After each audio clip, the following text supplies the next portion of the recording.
누가복음 10장 1절부터 9절까지의 말씀 제가 봉독합니다. 그 후에 주께서 따로 70인을 세우사 친히 가시려는 각 동네와 각 지역으로 둘씩 앞서 보내시며 이르시되 추수할 것은 많고 일꾼이 적으니 그러므로 추수하는 주인에게 청하여 추수할 일꾼들을 보내주소서 하라.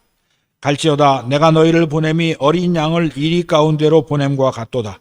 전대나 배낭이나 신발을 가지지 말며 길에서 아무에게도 문안하지 말며 어느 집에 들어가든지 먼저 말하되 이 집이 평안할지어다 하라. 만일 평안을 받을 사람이 거기 있으면 너희의 평안이 그에게 머물 것이요 그렇지 않으면 너희에게로 돌아오리라. 그 집에 유하며 주는 것을 먹고 마시라. 일꾼이 그 삭슬 받는 것이 마땅하니라. 이 집에서 저 집으로 옮기지 말라. 어느 동네에 들어가든지 너희를 영접하거든 너희 앞에 차려놓는 것을 먹고 거기 있는 병자들을 고치고 또 말하기를 하나님의 나라가 너희에게 가까이 왔다 하라. 아멘. 찬양대.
누가복음 10장은 1절에서 그 후에라는 말씀으로 시작합니다.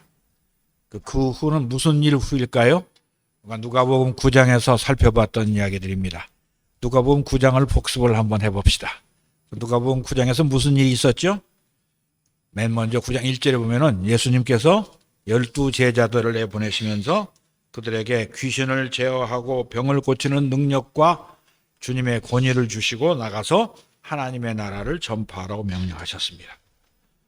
그래서 이제 이 여러 가지 일을 돌아온 다음에 예수님께서 오병이어의 기적을 일으키셨습니다. 보리떡 2개와 보리떡 5개와 물고기 2마리로 남자 어른만 5,000명을 먹이고도 12광줄이 넘게 남는 기적을 일으키셨습니다. 그리고 예수님께서 이 제자들과 따로 앉으셔서 사람들이 나를 누구라고 하더냐? 그러니까 선지자로 합니다. 너희는 나를 누구라 하냐 물어보시니까 저는 그리스도시라고 대답합니다.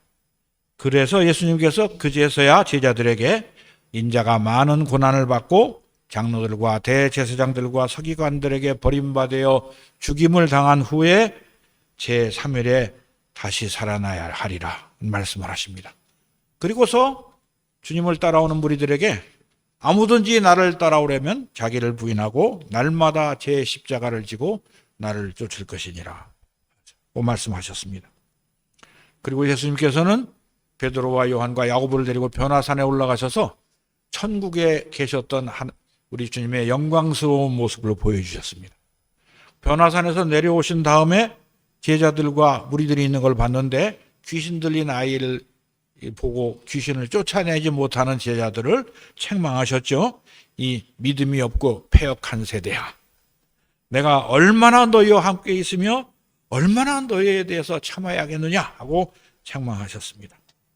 그리고 주님을 따르겠다는 사람에게 나를 따라오면은 당장 어디서 거쳐야 할 때도 없고 유리방황하며 고생할 것이다.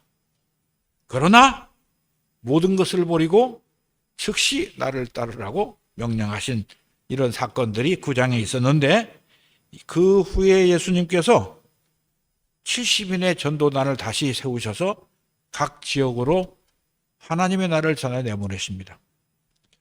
지금 예수님께서 세우신 12사도가 있었는데 이 12사도들은 예수님께서 고난당하시고 십자가에 죽으셨다 다시 살아나신다는 말씀을 알아들었어요? 못 알아들었어요? 못 알아들었어요. 무슨 말인지 묻기도 두려워했다 그럽니다. 12사도도 잘 모르는데 70명의 전도단은 예수님 말씀을 다 알아들었을까요? 더 못 알아들었을 것 같아요. 그런데도 주님께서 그들을 내보내시면서 하나님의 나라를 전하라고 그러십니다. 왜 이렇게 아직 훈련도 안 되고 믿음도 약하고 어린 사람들을 내보냈을까? 2절에 그 이유가 나옵니다. 누가복음 10장 2절 말씀 보겠습니다. 추수할 것은 많되 일꾼이 적으니 그러므로 추수하는 주인에게 청하여 추수할 일꾼들을 보내주소서 하라. 때가 찼고 사람들이 회개하고 예수 믿고 하나님의 자녀가 되어야 되는데 여러분 추수 때는 때를 놓치면 곡식이 망하죠. 빨리 거둬야 되는데 일을 잘하든지 못하든지 상관이 없습니다. 빨리 가서 전해야 되기 때문에 이런 사람들을 시원찮은 사람들을 보내셨던 것 같습니다. 사실 예수님께서 이렇게 주님에 대한 믿음이 약한 12제자나 또 70인의 전도단을 내보내시는 것이 우리들이 보기에는 참 용기를 주시는 말씀입니다. 만약 예수님께서 정말 믿음도 훌륭하고 지혜도 있고 유능한 사람들만 제자로 삼아서 일을 시켰다면 우리들은 주님의 일을 할 자격이 하나도 없을 것입니다.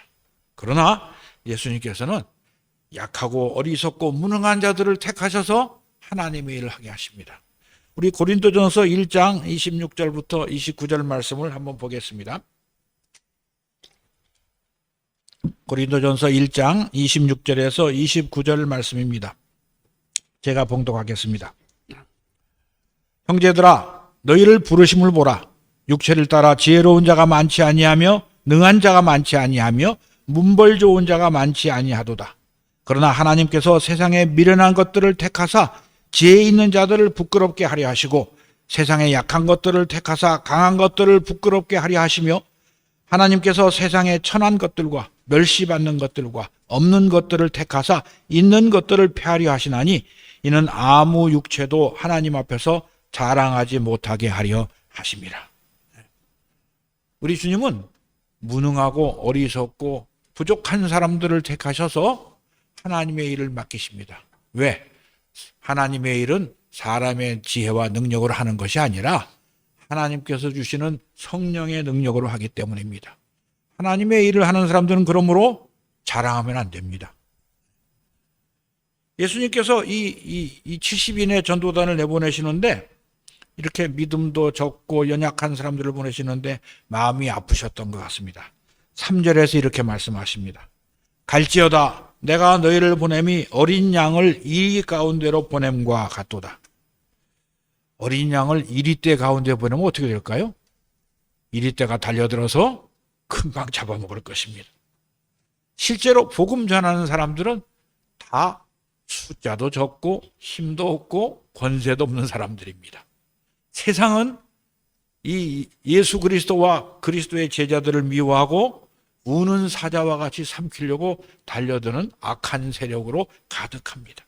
그래서 복음 전하는 사람들은 늘 고난을 당하게 돼 있습니다. 사도 바울이 내가 복음 전하다가 죽을 뻔했다 이런 얘기하는 것 기억나십니까? 고린도후서 1장 8절에 이런 말씀이 있습니다. 고린도후서 1장 8절부터 10절까지의 말씀을 한번 같이 보겠습니다. 고린도후서 1장 8절부터 10절까지 해서 바울은 이렇게 말합니다. 형제들아 우리가 아시아에서 당한 환난을 너희가 모르기를 원하지 아니하노니 힘에 겹도록 심한 고난을 당하여 살 소망까지 끊어지고 우리는 우리 자신이 사형 선고를 받은 줄 알았으니 이는 우리로 자기를 의지하지 말고 오직 죽은 자를 다시 살리시는 하나님만 의지하게 하심이라. 그가 이같이 큰 사망에서 우리를 건지셨고 또 건지실 것이며 이후에도 건지시기를 그에게 바라노라. 얼마나 힘들었든지 내가 사형 선고 받았구나 그런 생각을 했다고 합니다. 저도 중국에서 선교할 때 그 모든 과정들이 얼마나 힘들든지 그냥 죽었으면 참 편하겠다 그런 생각을 여러 번 했습니다. 우리가 하나님의 일을 하려 보면은 마귀들이 달려들어서 회방하고 모함하고 얼마나 힘이 괴롭히는지 모릅니다. 그러나 그때마다 하나님께서 우리를 지켜주시고 위로해 주셨다는 사실을 우리가 감히 말할 수 있습니다. 시편 기자도 그래서 하나님에 대해서 이렇게 말합니다. 우리 시편 27편 말씀 보겠습니다. 시편 27편 1절에서 6절까지의 말씀만 보겠습니다. 다윗은 하나님에 대해서 이렇게 노래합니다. 시편 27편 1절입니다. 여호와는 나의 빛이요 나의 구원이시니 내가 누구를 두려워하리요. 여호와는 내 생명의 능력이시니 내가 누구를 무서워하리요. 악인들이 내 살을 먹으려고 내게 왔으나 나의 대적들 나의 원수들인 그들은 실족하여 넘어졌도다. 군대가 나를 대적하여 진칠지라도 내 마음이 두렵지 아니하며 전쟁이 일어나 나를 치려할지라도 나는 여전히 태연하리로다. 내가 여호와께 바라는 한 가지 일 그것을 구하리니 곧 내가 내 평생에 여호와의 집에 살면서 여호와의 아름다움을 바라보며 그의 성전에서 사모하는 그것이라. 여호와께서 환난 날에 나를 그의 초막 속에 비밀히 지키시고 그의 장막 은밀한 곳에 나를 숨기시며 높은 바위 위에 두시리로다. 이제 내 머리가 나를 둘러싼 내 원수 위에 들리리니 내가 그의 장막에서 즐거운 제사를 드리겠고 노래하며 여호와를 찬송하리로다. 그래서 우리가 잘 아는 시편 23편에서도 다윗이 이렇게 노래했죠. 내가 사망의 음침한 골짜기를 다닐지라도 해를 두려워하지 않을 것은 주께서 나와 함께 하심이라. 주의 지팡이와 막대기가 나를 안위하시나이다. 주께서 내 원수의 목전에서 내게 상을 차려주시고 기름을 내 머리에 부으셨으니 내 잔이 넘치나이다. 하나님께서 부르신 사람들을 환난을 당하게 하시지만 그러나 그들을 지키시고 보호하셔서 하나님의 뜻을 온전히 이루신다는 사실을 우리가 기억해야 됩니다. 주님은 그래서 이 70일의 전도전을 보내시면서 사람의 생각이나 방법으로 일하지 말고 내가 시키는 대로 하라고 4절 5절에서 말씀하십니다. 전대나 배낭이나 신발을 가지지 말며 길에서 아무에게도 문안하지 말며 어느 집에 들어가든지 먼저 말하되 이 집이 평안할지어다 하라. 이 명령은 예수님께서 누가복음 9장에서 12제자를 보내실 때 명령하신 명령과 거의 똑같습니다. 하나님의 나라를 전파하게 했으면서 여행을 위하여 아무것도 가지지 말라. 지팡이나 배낭이나 양식이나 돈이나 두벌로또 가지지 말고 어느 집에 들어가든지 거기서 머물다가 떠나라고 말씀하셨습니다. 영접하는 사람이 있으면 거기서 머물고 영접하는 사람이 없으면 그 집에서 나와서 발에 먼지를 떨어버려 그들과 아무 상관이 없다는 증거를 삼으라고 한 것입니다.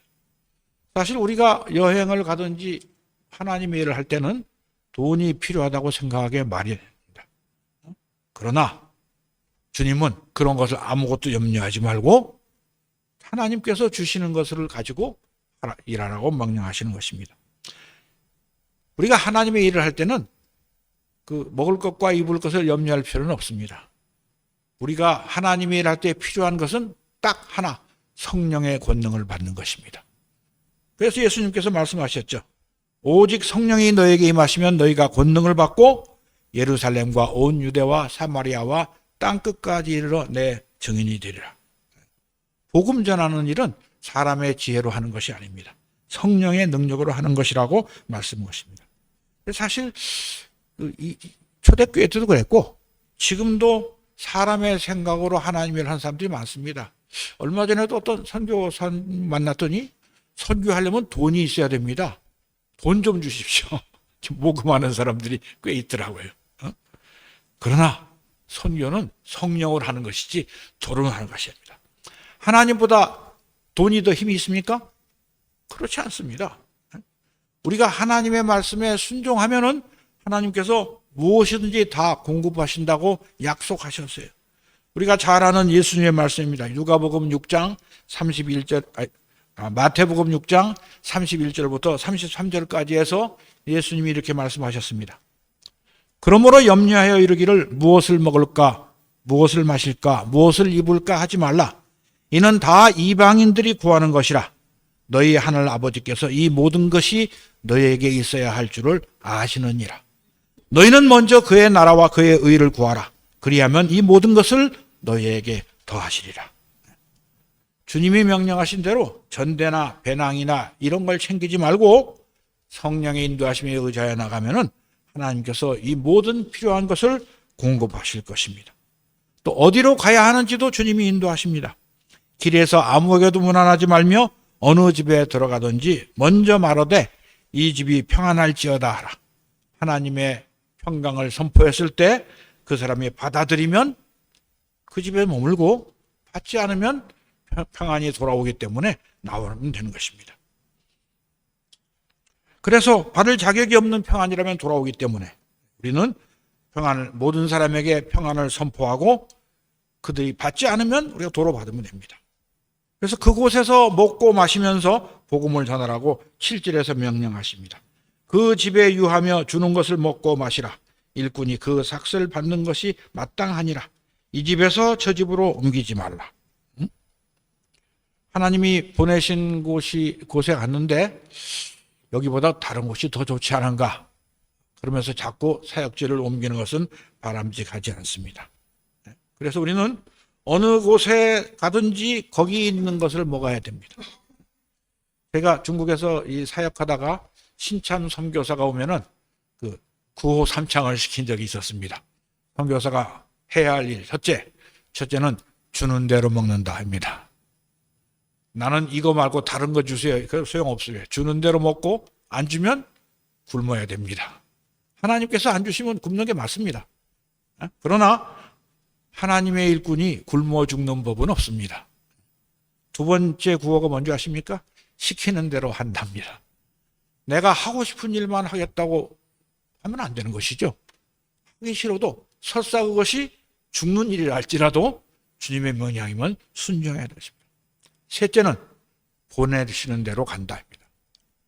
사실 이 선교지에 가보면은 많은 선교사들이 다 대도시에 있으려고 그럽니다. 중국에도 북경이나 상해에는 선교사들이 아주 바글바글한데 저 산골짜기 시골에는 거의 없습니다. 그러면 우리는 하나님께서 주시는 음식에 만족하지 못하고 불평했던 사람들 아시죠? 이스라엘 민족이 애굽에서 나와서 이제 가나안 땅으로 가는데 가나안 땅에 가서 점령하라는 하나님의 명령을 어기는 바람에 그들이 광야에서 40년간을 방황하게 되었어요. 40년간 뭘 먹었죠? 하나님께서 만나를 주셨는데 만나가 완전 음식이었던 것 같아요. 만나만 먹으면 건강을 유지하는 데 문제가 없었는데 이 사람들이 불평이 생겼어요. 우리 민수기 11장을 한번 보겠습니다. 구약성경 모세오경 중에 창세기, 출애굽기, 민수기입니다. 민수기 11장 4절부터 6절까지 이런 말씀이 있습니다. 이스라엘 백성들이 그 애굽에서 나올 때 순수한 이스라엘 백성 민족만 나온 것이 아니고 거기 섞여 살던 다른 민족들도 끼어 나왔습니다. 그래서 11장 4절에 보면은 그 중에 다른 족속이 있었다. 11장 4절부터 6절까지 말씀입니다. 그들 중에 섞여 사는 다른 인종들이 탐욕을 품음에 이스라엘 자손들도 다시 울며 이르되 누가 우리에게 고기를 주어 먹게 하랴. 우리가 애굽에 있을 때는 값없이 생선과 오이와 참외와 부추와 파와 마늘들을 먹은 것이 생각나거늘 이제는 우리의 기력이 다하여 이 만나 외에는 보이는 것이 아무것도 없도다. 애굽에서 그 여러 가지 음식들을 거저 먹었습니까? 노예 생활을 하면서 겨우 얻어 먹었는데 하나님께서 주시는 만나는 거저 먹었죠. 근데 사람들이 참 이상합니다. 다른 인종들, 이스라엘 민족이 아닌 사람들이 불평을 하니까 이스라엘 족속들도 따라서 불평을 했습니다. 하나님을 원망하니까 하나님께서 그들에게 고기를 주시기는 주셨습니다. 우리 민수기 11장 31절 말씀 보겠습니다. 31절부터 34절 말씀 제가 봉독합니다. 바람이 여호와에게서 나와 바다에서부터 메추라기를 몰아 진영 곁 이쪽 저쪽 곧 진영 사방으로 각기 하루길 되는 지면 위 2규빗쯤에 내리게 한지라. 백성들이 일어나 그날 종일 종야와 그 이튿날 종일토록 메추라기를 모으니 적게 모은 자도 10호멜이라. 그들이 자기들을 위하여 진영 사면에 펴두었더라. 고기가 아직 이 사이에 있어 씹히기 전에 여호와께서 백성에게 대하여 진노하사 심히 큰 재앙으로 치셨으므로 그곳 이름을 기브롯 핫다와라고 불렀으니 욕심을 낸 백성을 거기서 장사함이었더라. 하나님께서 주신 것에 만족하지 못하고 불평하면은 이렇게 큰 재앙을 당하는 것입니다.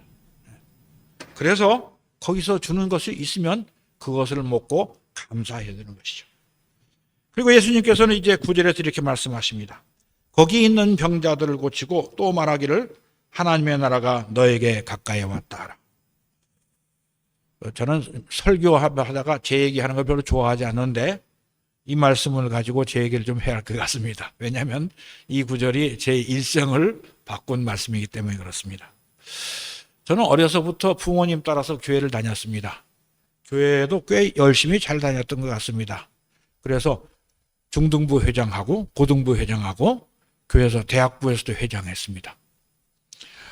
주일날 교회 빠진 적은 뭐 별로 없던 것 같아요. 거의 없이 열심히 다니고 나이가 좀 들면서 교회에서 찬양대도 하고 30살 되니까 소리집사도 시켜주고 많은 사람들이 제가 뭐 공부도 잘하고 부모님 말씀도 잘 듣는 아주 착한 모범 청년이라고 교회에서 인정했던 사람입니다. 제가 이제 1979년도에 전문의 자격, 인턴 레지던트 과정을 마치고 전문의 자격을 따고 군대를 갔습니다. 처음 군대 갈 때 그때는 이제 전문이면은 대위 사모봉 받고 1년 지나면 소령을 다는데 2년 차 때 원주 50일 후성병원에 외과 과장으로 갔습니다. 거기 계신 목사님이 그 유영기 목사님이라고 계시는데 저를 찾아왔어요. 군목 목사님이. 새로 오신 그 외과과장님이시죠. 그래서 예, 그랬더니 우리 여기 기독장교회에서 성경 공부를 하는데 같이 하시죠. 그러더라고요. 그때 제가 32살 때인데 교회를 32년 다녔는데 성경 공부를 한 번도 안 했더라고요. 그래서 예, 뭐 한번 해보면 좋겠다 싶어서 이제 매일 점심시간마다 모여서 그 성경 공부를 하다는데 제가 이렇게 공부를 해보니까 정말 성경에 대해서 무식하더라고요. 교회를 32년 다니고 새벽기도 열심히 다니고 찬양대도 하고 교회 행사를 빠진 게 별로 없는데 하나님 말씀은 아는 게 없어요. 그래서 저도 공부하면 또 왕년에 좀 한 가닥이 있어서 열심히 성경을 공부를 했어요. 공부하다 보니까 내가 예수 안 믿고 32년간 교회만 다녔구나. 그렇게 깨달았어요.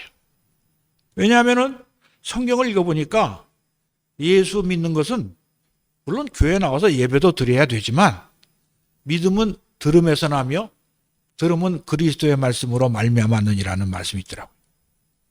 그리스도의 말씀을 듣는 것이 믿음입니다.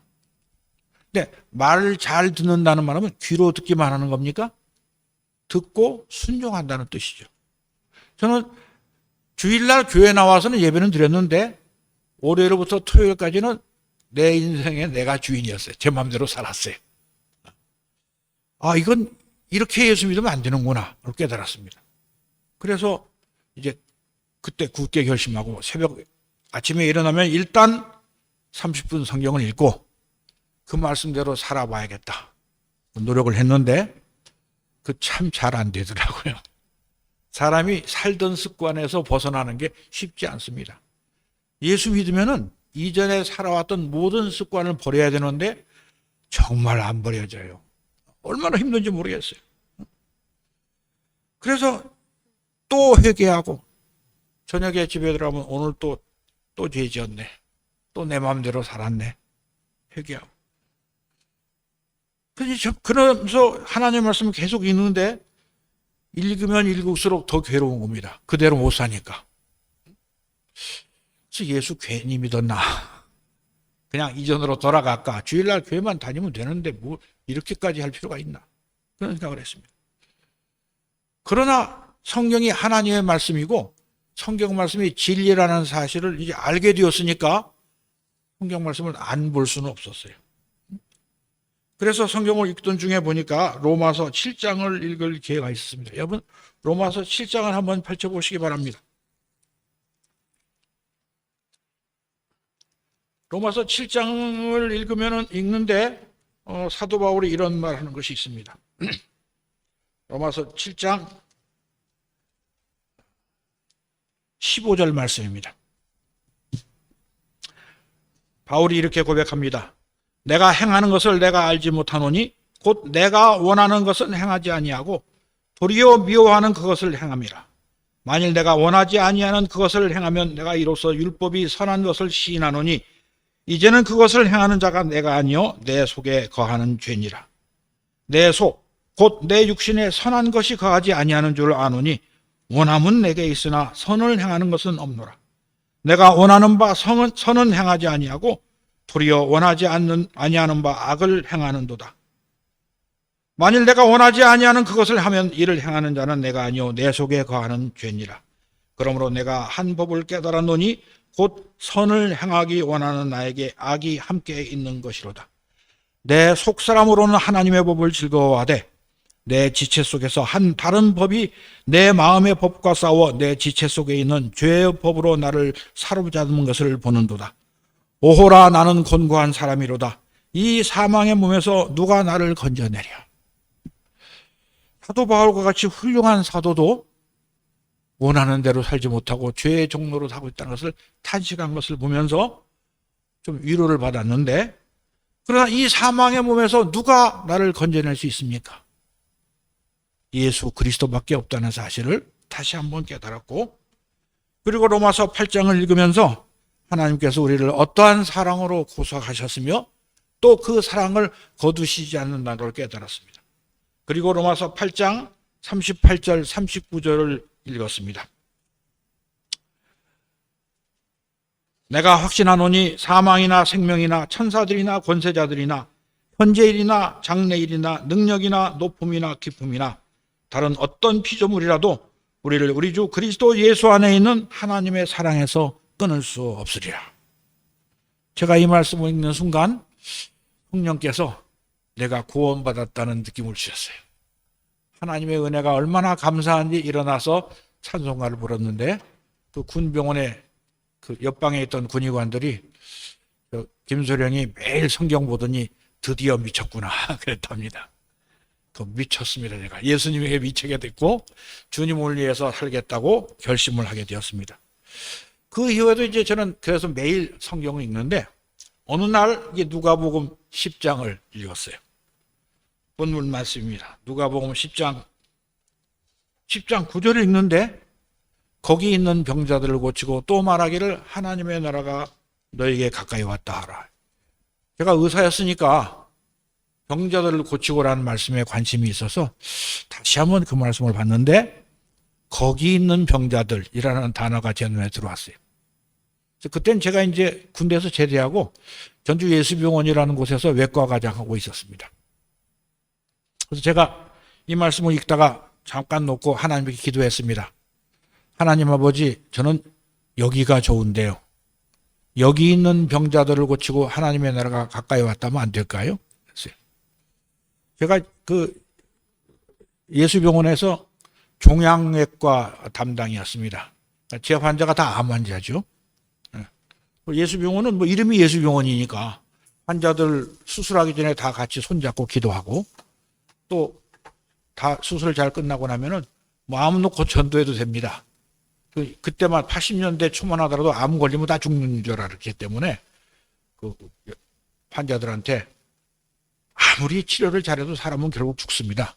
우리 예수 믿고 영생 얻읍시다. 그러면은 싫다는 사람 하나도 없더라고요. 전도하기 참 좋았습니다. 제 환자들은 교회 한두 번 안 가본 사람은 없습니다. 자기 수술해준 의사에 대한 예의였는지 모르겠는데, 가다가 또 뭐 교회에 실망해서 안 간다는 믿기 있었는데, 늘 제가 만나면은 전도했거든요. 그래서 아무리 생각해도 하나님의 나라를 전하긴 여기가 최고였어요. 또 사실 뭐 한국에서 외과 의사가 그때는 참 괜찮은 직업이었습니다. 요즘은 아무도 안 한다고, 안 하려고 한다는데. 그래서 여기서 있고 싶은데, 그 다음날 봐도 거기고, 그 다음 주에 봐도 거기고, 한 달 후에 봐도 거기고, 하나님께서 한 번 말씀하시면 고치지 않으시더라고요. 이 말씀이 저한테 이렇게 걸렸어요. 하나님, 제가 여기 말고 어디 가서 일하기를 원하십니까? 기도하게 됐는데, 곰곰이 생각을 해봤죠. 제가 그냥 여기서 그대로 있으면은, 그때 이제 30대 젊을 때니까 몇 년 지나면은 나이가 좀 들고 뭐 나가서 개업하게 될 겁니다. 개업하면은 돈도 좀 벌고 뭐 빌딩도 몇 채 살 수 있지 않을까. 그 당시에는 개업한 사람들이 다 그게 돈을 잘 벌었습니다. 그래서 나이가 들면은 교회에서 장로님 허락을 얻고 거고, 뭐 헌금도 많이 바치고 사람들에게 존경을 받으면서 잘 살 것 같은데, 늙으면 결국 사람은 죽을 것입니다. 그러면은 예수님 앞에 갔을 때 예수님이 뭐라고 하실까? 너 잘 왔다 하실까? 아니면 내가 가라고 했는데 안 가고 너 뭐하다 왔냐? 그러실까? 거기가 어딘지 모르겠는데, 주님이 가라고 하신 곳에 가면은 일단 돈 벌기는 걸었다, 그런 생각이 들더라고요. 고생도 무지하게 할 것 같다. 그래도 거기 어딘지 모르지만 거기 가서 예수 그리스도의 이름으로 환자들을 고치고 그들에게 주님의 복음을 전하면은 훗날 주님 앞에 갔을 때 주님께서 어느 쪽을 칭찬하실까, 그런 생각이 들었습니다. 답은 잘 아시죠? 제가 기도하는 중에 갑자기 그곳이 중국이라는 생각이 들었고, 하나님께서 가라고 하시면 가겠습니다 하고 대답했더니, 와, 중국이 그렇게 갑자기 문이 열리고 빨리 가게 될지는 저도 몰랐습니다. 근데 정말 가게 되니까 아까운 생각이 들었어요. 여러분, 그 의과대학은 들어가기도 힘들지만 들어간 다음에 더 고생합니다. 대학교 다닐 때 친구들은 다 들로산으로 놀러 다니는데요. 우리는 맨날 도서관 아니면 실험실에서 휴일을 다 보냈습니다. 너무 힘들어서 공부하기 힘들어서 졸업하면 좀 편할까 했는데 인턴 레지던트 할 때는 더 힘들더라고요. 인턴 레지던트 5년 동안 제 소원이 뭐냐면 하루 2끼 먹고 5시간 자는 거였는데 1년에 며칠 그런 적이 없었어요. 맨날 잠이 모자라가지고 맨날 밥 굶고 얼마나 고생인지 모릅니다. 이제 다 마치고 이제 높은 자리 좀 올라가고 살만해졌는데 하나님께서 다 버리고 가라고 하셔요.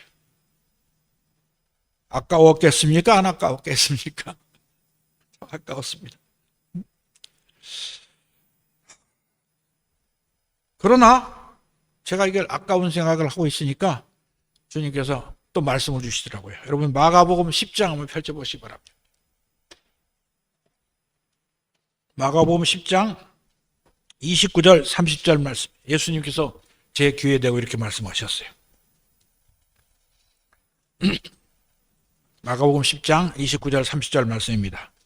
예수께서 이르시되 내가 진실로 너에게 이르노니 나와 복음을 위하여 집이나 형제나 자매나 어머니나 아버지나 자식이나 전토를 벌인 자는 현세에 있어 집과 형제와 자매와 어머니와 자식과 전토를 100배나 받되 박해를 겸하여 받고 내세에 영생을 받지 못할 자가 없느니라. 여러분 이 말씀 믿으십니까? 믿어야 할 것 같은데 잘 안 믿어지십니까? 주님이 하신 말씀입니다. 믿으셔야 됩니다. 감사하게도 저는 이 말씀이 믿어졌습니다. 그래서 중국에 갔고 30년 벌써 35년 지났네요. 저는 우리 주님께서 그 약속을 지키셨다고 생각합니다. 지금 이 땅에서 내가 버린 것을 100배로 받지 않았지만 제 모든 보화는 천국에 쌓여 있고 그리고 주님께서 약속하신 천국의 생명을 이 땅에서 누릴 수 있기 때문입니다.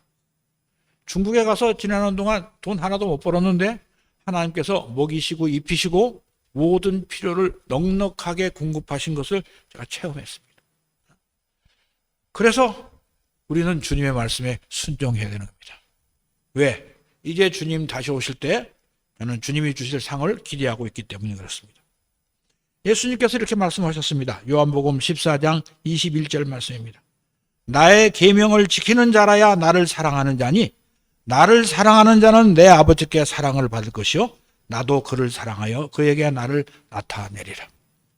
주님의 말씀을 들었으면 순종하셔야 됩니다. 저는 여러분들을 주님께서 중국이나 아프리카로 보내시지는 않을 거라고 생각합니다. 그러나 우리 옆집 사람들에게, 우리 가족들에게, 나와 친한 친구들 중에서 아직도 예수 그리스도를 믿지 않는 사람들에게 하나님의 나라가 임했다는 사실을 가르쳐 주셔야 되는 겁니다. 주님이 가라고 하시면 어디든지 가야 됩니다. 우리 주님이 이미 말씀하셨습니다. 너희 중에 누구든지 자기의 모든 소유를 버리지 아니하면 능히 내 제자가 되지 못하리라. 주님의 제자가 되려면은 지금 즉시 모든 것을 다 버리고 주님의 말씀에 순종해야 됩니다. 그러면은 우리 주님께서 상을 주실 것입니다. 기도하겠습니다. 하나님 아버지, 우리 주님께서 70인의 제자들을 보내시면서 주신 말씀이 우리에게 주신 말씀인 줄 들려주셔서 감사합니다. 주님의 말씀에 순종하는 것이 주님을 사랑하는 것이요 주님을 사랑하는 자를 하나님께서 사랑하신다는 사실을 가르쳐 주셔서 더욱 감사합니다. 이 악하고 혼란한 세태 가운데서 우리가 생명의 복음을 듣고 하나님의 말씀에 순종하여 하나님의 자녀가 되는 권세를 주셨사오니 우리 주님께서 명령하신 대로 마음을 다하고 목숨을 다하고 힘을 다하고 뜻을 다하여 하나님을 사랑하고 내 이웃을 그렇게 사랑함으로 우리가 하나님의 자녀된 것과 하나님께서 우리를 사랑하시는 것을 온 세상에 보여주는 우리가 되도록 축복하여 주시옵소서. 예수님의 이름으로 기도하옵나이다. 아멘.